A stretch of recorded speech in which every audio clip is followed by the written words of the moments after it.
Well, good evening, everybody. It's Sunday. I did work today. It's a long day, bad day.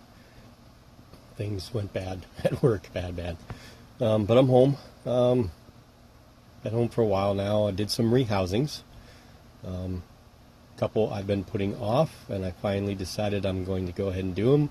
And one I'm experimenting with. It's not anything bad. It's just something different than I've done before with this type of tarantula. First off, I finally rehoused Reese. This is the Lasiodorides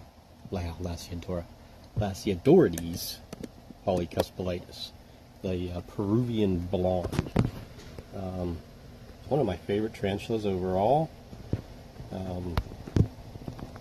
I know I told this story before, but when I went to order the one that I wanted to get, I had placed the order went through, and then I got a message from Tanya saying that she didn't have the one anymore.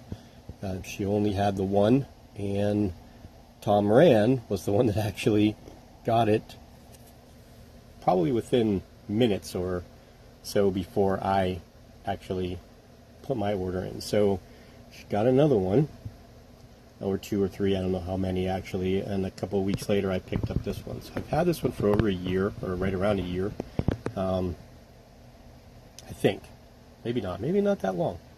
I'd have to look on my records again. It's so hard to tell, but I don't know if this one's a sibling of the one that Tom has, but that's a great tarantula. I've had such success with this one. A little flighty, likes to dig. So I took it out of the deli cup. It was just in one of those 16-ounce deli cups, and I mean, those I think are good in a pinch, but these softball containers and the baseball containers I think are just so much better. You could almost put whatever you're putting in that 32-ounce deli or 16-ounce deli cup, sorry, in a baseball display case or the softball display case without any issues whatsoever. And you got a nice clear plastic. This one actually was pretty easy. I didn't have to worry about doing anything to the lid. Most of them I have to sand down a little bit of them, whether it's sanding down the edges here or sanding down the edges of this. But anyway, again, this is Reese, Lasiodorides polycuspalitis, Peruvian blonde. Of course, they come from Peru. I keep them dry, or her dry. I'm not sure what we have here. I think we've molted twice in my care, at least. A good eater. Matter of fact, we're going to feed this one here in a little bit. So we're going to do, this is kind of like a little bit of everything video. I don't know what I'm going to name it yet. Probably this and that. I think I've named a few of my videos this and that before. It's not really in the slings and things type, but maybe. We'll have to see what all I decide to put in here. If it is just some slings and things, and that's what we'll call it, because I kind of like the name of that. And I like, if Tom Moran, if you watch this video at all, I really like the new video that you did, the informational video, the one that you're going to do monthly. It was really interesting. I do enjoy those type of videos where you're talking a little bit about everything, not just Tom himself, but a little bit of everything. I like short videos. Silver Spiders does a lot of great short videos where it's basically one tarantula, maybe molting or a feeding or a rehousing. March Tarantulas is kind of the same. He'll do a handful, so the videos are relatively not too long, so you can watch 5 or 6 of them or 8 or 10 of them in an hour instead of watching one of mine, a whole hour video like the pokey video I just put out. But to update the pokies, everybody did eat. I'm not quite sure about the Cephusca. I haven't found the roach in there, so I'm assuming she did, but she just doesn't look like she's gained any kind of weight in the back. She's still hanging out towards the bottom. She was on the side of the container this morning when I got up. So again, I think that once we cool off a little bit, she's going to be a little bit more back to normal. So this was the actually third rehouse that I did. This one I did that, which I think was the easiest one last. So let's move on to the one that really gave me a little bit of fit because it just didn't want to come out of its container. Okay, so I did have somebody comment on my video. I can't remember which one it was, but they were saying that it's so hard to tell sometimes the size of the spiders, the size of the enclosures based off the video, unless I'm specifically saying, it's a 2-inch specimen or the container is this long or whatever. But anyway, so I'm going to try and use the tape measure a little bit more so you guys have an idea of, overall length and height of the containers and maybe the depth of substrate and whatnot. But anyway, this here, I love these containers. The only thing I wish that the top was as clear as the bottom. These are like for vegetables, so they kind of cloud the top so that the light doesn't suck out whatever, the moisture of the vegetables as much, and the sides are clear so you can see what they are. I got 3 of these, or 4 of these. One has the Ceratojaurus darlingi, the biggest of the 5 that I have. One has the centipede, the Scolopendra polymorpha pseudoviridis. One is not even drilled yet, and this one here, which I decided that I was tired of the deli cups. I'm trying to get away from them as much as possible. They're better, I think, for more arboreal, the taller ones. I don't mind so much, but I'm not really digging them for these fossorial type of tarantulas.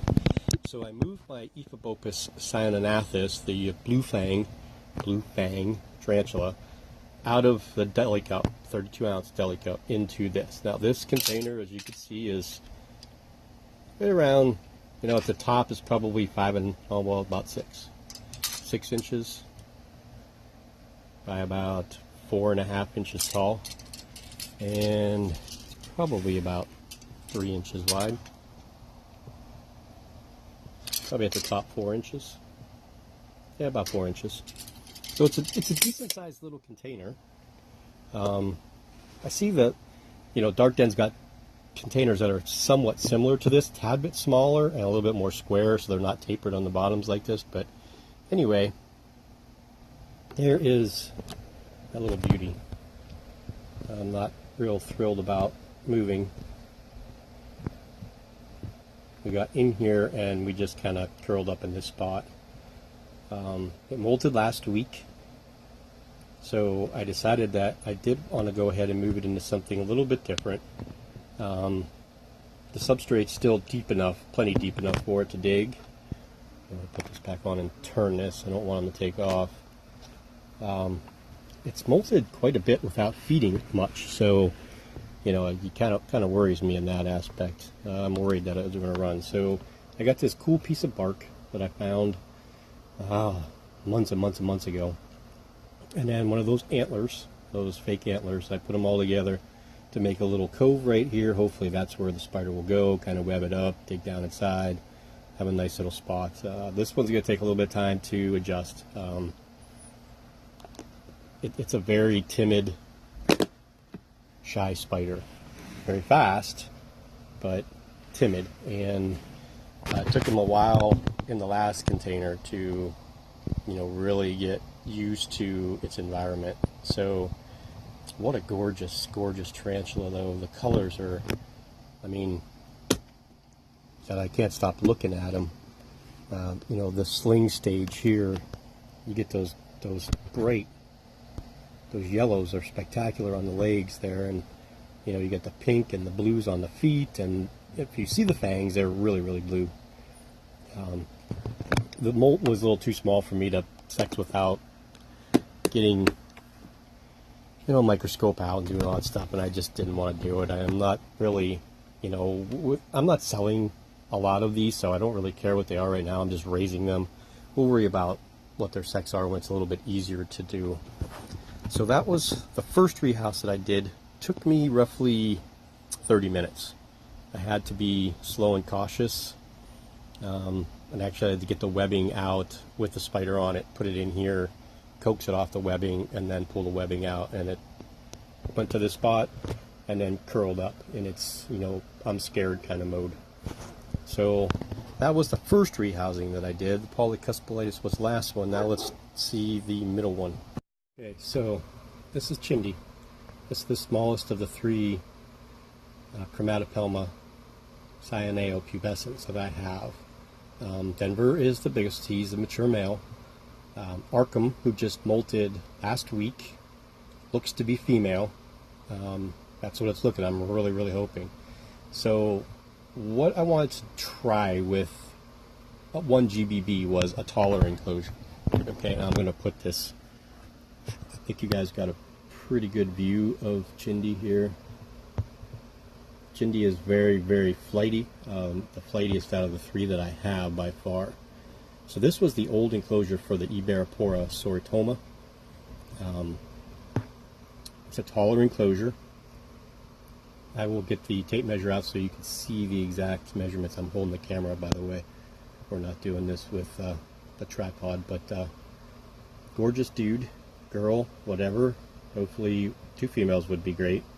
But this one here being a male wouldn't be bad either, because it's a little less than half the size of Arkham, which is a female. So if this one matured the same time that Arkham does, that would be kind of cool. They came from the same seller, but two different 8 sacks. So what I did, I'll put this on and make sure this. Yeah, it's very, very flighty. But I gave it, it's got lots and lots of room.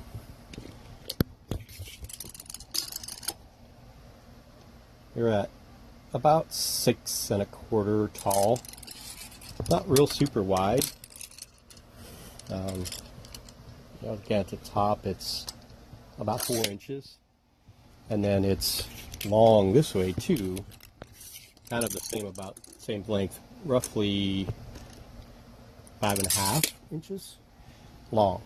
So I put a plant down in the bottom. This isn't the real plant, it's a fake plant. But it's got all this area to do what it wants to do. Climb, web, make tunnels, funnels, whatever it wants to do, dig if it wants to. It's got about 2 inches of substrate. GBBs, where they come from, is a very actual arid, sandy, loamy, gravelly dirt area where they actually burrow at the base of plants and shrubs into the sand and then web around it. They're not really a spider that we would consider terrestrial or just lives on top of the dirt. What has gone on with these over the course of the years is because of the intricate webbing that they've done, people like to see that. So the way to see that is to decrease the amount of substrate that you put in with this type of spider, which will entice them or prompt them to web a lot. So I gave it the ability to dig a burrow if it wants at the base of the plant or at the base of the bark, the piece of wood that's in here. So it kind of acts like a base tree with the plant here. So I'm hoping that we'll web in this area and then maybe up in here. And it would be even cool if it webbed up high and had different little tunnels. But I thought this would be something interesting to do with the GBB. Since I have 3 of them, I can afford to kind of experiment a little. Excuse me, hold on. Well, I tried to sneeze, but I can't. Now it's gone. And there's nothing worse than when you have to sneeze and then you get ready and it goes away. So yeah, so we'll update. We'll keep an eye on this one, see how it does. I'll get Arkham down so we can take a look at what we're suspecting as a her. We do see 2 little dark spots that look like the beginning of spermathecae, but next molt will probably be a little bit more of a telltale. So Arkham will probably be okay in the enclosure that she suspectively is in right now for another molt, and then we'll see what kind of growth she has. Probably have to move her out after that.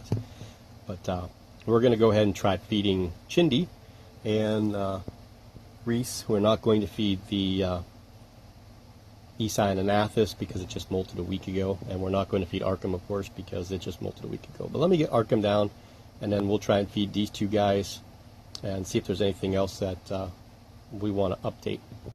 Okay, so here's Arkham, and I just remember when I first put Arkham in here that I was going to do what I call the Arkham Chronicles, which would be like a weekly update of the success or the webbing that it's done and the way it's changed its closure, and I never did it. I just actually remembered when I looked at this that, why I never did that, I don't know, because I thought, probably be interesting. So maybe we'll try to do that with Chindi and see. But here is Arkham. You can see we gained a little bit of size. Again, still for this spider is okay in this enclosure. It could live with something bigger. I mean, spiders can live in huge enclosures if you put them in there, but they can live in smaller enclosures too. As long as they have room to move, turn around, climb a little bit, dig a little bit. Again, you see I put hardly any substrate in here, and this was to get Arkham to web, which, over the course of, I'd have to look and see when I put that video out, but I would say probably 3 months, maybe 4 at the most, that she's been in here. This is what the webbing looks like. Now, they don't web at all overnight. So when you do get a spider that, like a GBB or a tarantulas marinus or, the Chilobrachy species that you want to web, they don't do it all overnight. It takes some time. The MBL 40s, it takes some time for them to establish themselves, and then they'll slowly, nightly produce some silk, lay it out, and then continually do that over the course of, I think they will continue to add, silk to their webbing. But, we'll probably, let's see, I think 3 days, we're 3 days post-molt with her, 4 at the most. So we got a handful of days more before we attempt to feed. I do have to spray or try to get some water into that water dish, which what ends up happening is it gets wicked. Because it's all webbed up, it gets wicked. So what I've been doing is kind of using this spot right here and this spot right here in the webbing to pull some water for Arkham. I make sure that they hydrate, of course, after they molt, and get them ready for when they get ready to eat. You can see the fangs are pretty much, still see a little red, so they're not completely black yet. So we do have a little bit of time, and that's really kind of where you want to check to make sure that when you're feeding your tarantula that it's been enough time after the molt. You really can't ventrally see anything because of the dark abdomen, and because the recent molt, she's pretty thin back there.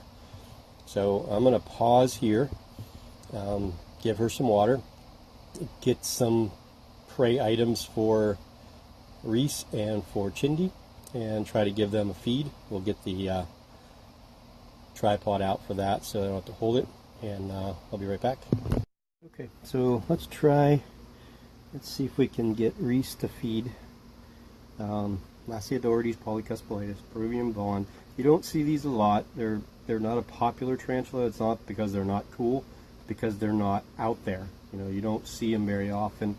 I would say they're probably, based on the coloring and everything, with like the Phonopalma calcodes, they're probably one of my top 10 favorite tarantulas overall.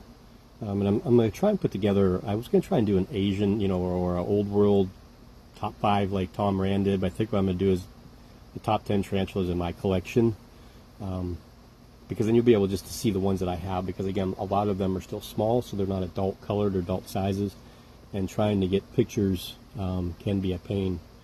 So real quick before we do that, you can see I did give Arkham some water. There's some water right there, and there was a pool of water right there, and she's right up on it. So that's good that she's drinking.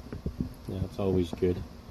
And I know a lot of people don't use water dishes in their enclosures. They just kind of water them down every now and then. But if they don't web them over, I don't see the why putting one in there is a bad thing. But anyway, let's see what happens with this little cricket here.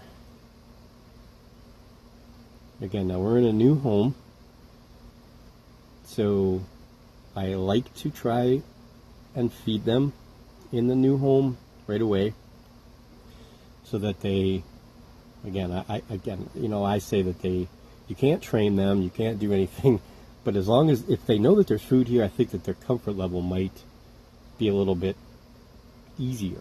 You know, if they can associate that they do have food here, although it doesn't look like Reese is interested whatsoever. Arkhams are really going to town, that water over there. So we might strike out with Arkham here, or I mean, yeah, with Arkham here, with Reese here. I figured it's a really good feeder, really good eater. I'm surprised, really actually, I'm surprised that it hasn't pounded that cricket. But it is a timid spider also. It does like to hide. It's not a, as of right now, it wouldn't be something I would consider a display spider, because most often than not it's hiding underneath its bark, or, you know, I made this little cork tube out of 3 pieces of bark. I glued them together and then sunk it down into the substrate at an angle, and then left the dirt in the backside so it could dig it out if it wanted to, which I suspect it will, because it is a pretty good digger. So it doesn't look like we're going to get Reese to feed. If it does decide to take that cricket off camera, then we'll come back to it, but we're going to go ahead and try feeding Chindi, which will be new for that one, because the size of the enclosure is much taller, so it'll be interesting to see what it does with a prey item in there. Okay, let's try feeding Chindi. Okay, I remember why this enclosure was such a pain. The top is really tough to get off. It's a seal type of enclosure, so it's got a rubber seal inside, so when you push it down, it's somewhat difficult. They do have a tab here, which I need to put on this side, so that Chindi, who's up on top of here, if that's where it's going to be, then I'm not opening that side first, I'm opening this side first. So we're going to drop this cricket in, and then we're just going to film it, see what happens. Reese is coming out. Chindi has already gotten out once. I don't want Chindi to get out again. Let's see what it does when it finds a cricket, or sees the cricket, senses the cricket anyway. You can see there is Reese there, and I forgot to clean that spot.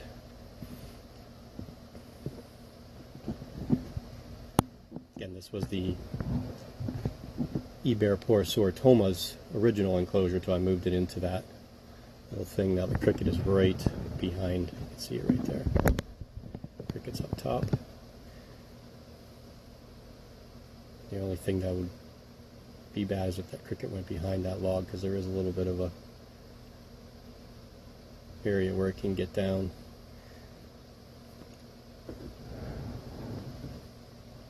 So far, we haven't been down to the dirt or onto the plants. We've pretty much been on this log the whole time.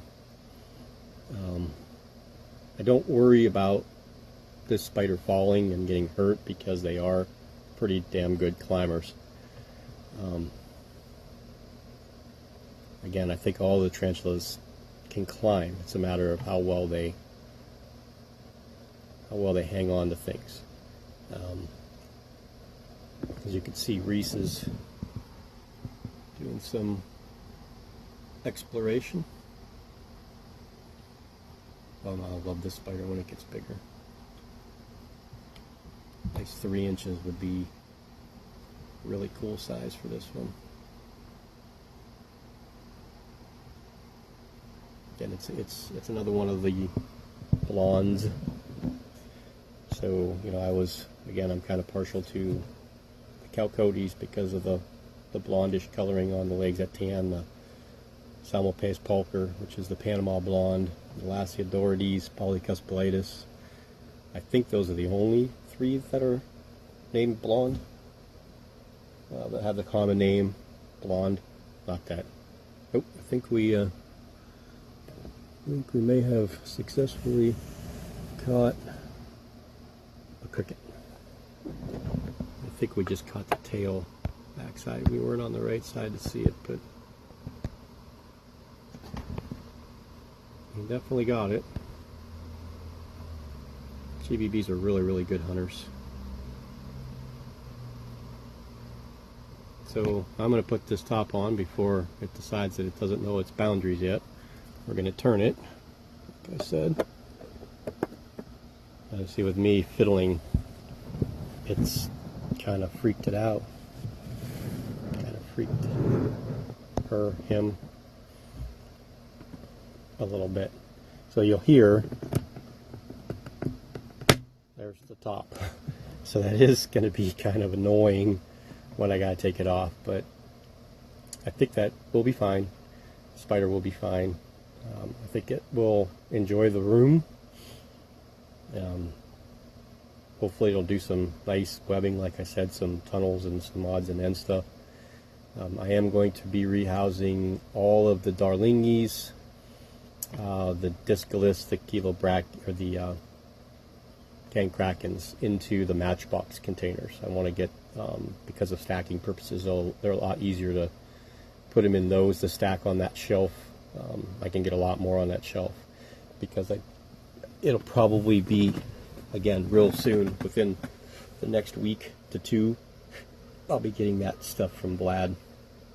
So we're going to have room for 5 wagons, 5 Cancerides, 1 Ephebopus marinus, 1 Chilobrachys fimbriatus, 1 Poecilotheria smithi, 1 Iberpora diversipes, and then 2 Tarantulas lugardi, and 3 Monocentropas belfori. That's what's going on, and I also want to change or redo the Heterothele villocellus. I haven't seen the male in a very, very long time. The female is out all the time now. I haven't seen it eat yet, but the female is out all the time. So I want to actually pull everything out of that enclosure, get the female into something different. Probably the baseball cube will probably be sufficient. If not, then one of these softball cubes. I think I'm going to go hit Hobby Lobby sometime this week and pick up, I might just go every day. If I stop every day after work, I can pick up one of these softball containers at 40% off every day. If you don't have the app, the Hobby Lobby app, and you do want to pick up some of these enclosures or the mini football helmets or the football, long football container ones, download the app to your phone. On there you'll see weekly coupon, and you can use that coupon every day for one item. So if you went in there and you picked up one of these at $6.99, you're going to pay like $4 for it, or a little over $3 for it, which is great.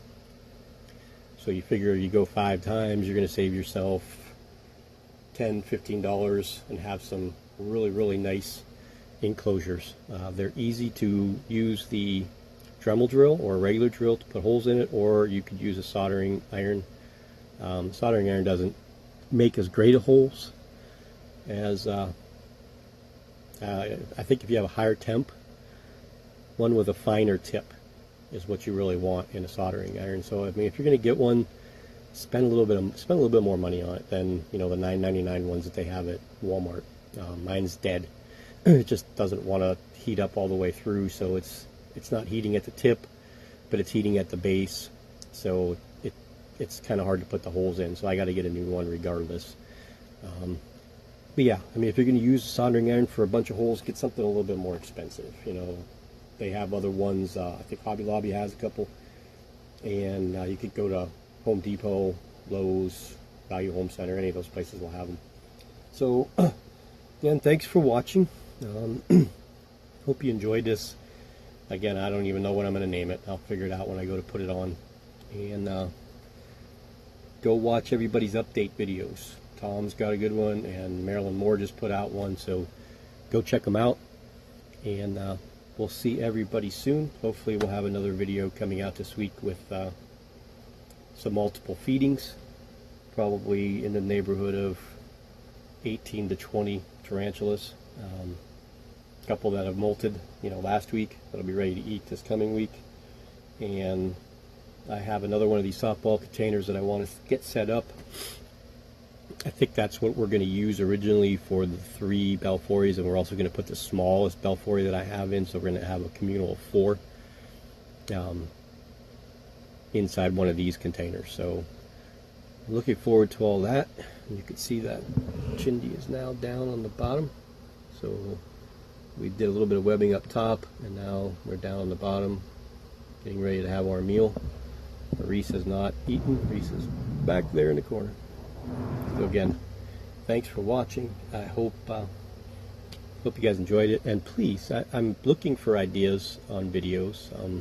Looking for things that people might want to see or do. I just recently did a whole, not spreadsheet, but I did it on Word of all the genus and species that I have and how many males, females, and unsexed of each. I'm going to try to get that. I still haven't linked my computer with our printer yet, so I'm going to get that printed out, and I'll have some other, bits and pieces of information that I'll be more than happy to share with everybody. I think I'm going to try and do a tea spotlight once a week. I think that's going to be the new thing I'm going to do, is a tea spotlight video, which will be, not a genus specific, but an actual species, so a genus species. So like say, maybe we start with the Ephebopus marinus. I'll go over how I keep them. I'll go over things that I've heard or seen other people do with them, and generally what care they'll need. I think it'll be interesting and fun. I'm going to try and do it. Again, most of mine are slings or small juveniles. So I know I did have a couple compliments on the meet the brackies and meet the pokies so far. People enjoyed that, so we'll probably do some more of those. With some other genus, maybe we'll do the tarantulas once the Lugardis are in, or maybe we'll just do a meet the baboons, which will be kind of cool. Maybe we'll do it that way, because I do have quite a few of them, probably over 20. Maybe 9, maybe 12, 13 different kind, I think, maybe. And then, of course, like 3 of the Morenas, 2 Lugardis, 5 Darlingis. So, yeah, we'll look forward to stuff like that. And you can see here in the background, Arkham had some water, and now we're actually doing a little bit of web maintenance. So we shine the light on her, and then she just wants to stay still. So, okay, I'm cutting out. Thanks for watching. We're going to download this right away, upload it right away. So you should see this tonight, and we'll see everybody soon. Have a great week.